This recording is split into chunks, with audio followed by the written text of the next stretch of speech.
Depuis ce matin, Gilles Jean, secrétaire général du SNU-IPP dans les Alpes-Maritimes, ne cesse de répondre aux questions des enseignants. Le protocole sanitaire est renforcé dans les écoles du département.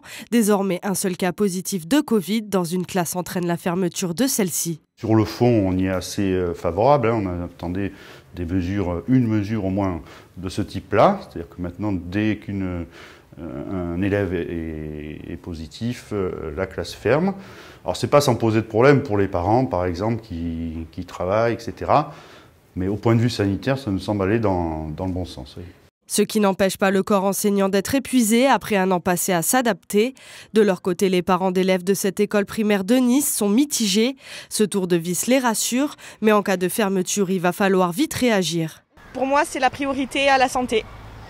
Voilà, donc je suis tout à fait d'accord. Concernant nous les parents qui travaillons, c'est vrai que pour garder les enfants à la maison, c'est pas évident. C'est vrai que c'est pas pratique pour les parents quand on travaille, tout ça.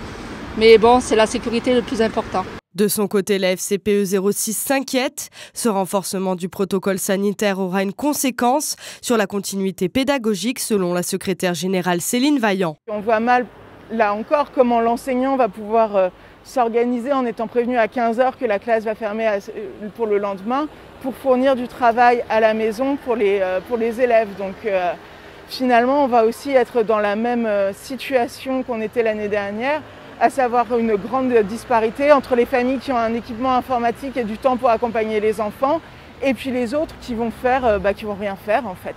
Depuis ce matin, 52 classes ont été fermées dans tout le département. Avec ce protocole strict, les fermetures en cascade sont à craindre. Le recteur de l'académie, Richard Lagagné, se veut pour autant rassurant. Nos professeurs, je crois, ont démontré de façon absolument formidable toute leur adaptation à une crise qui nous a pris sur le vif tout le monde.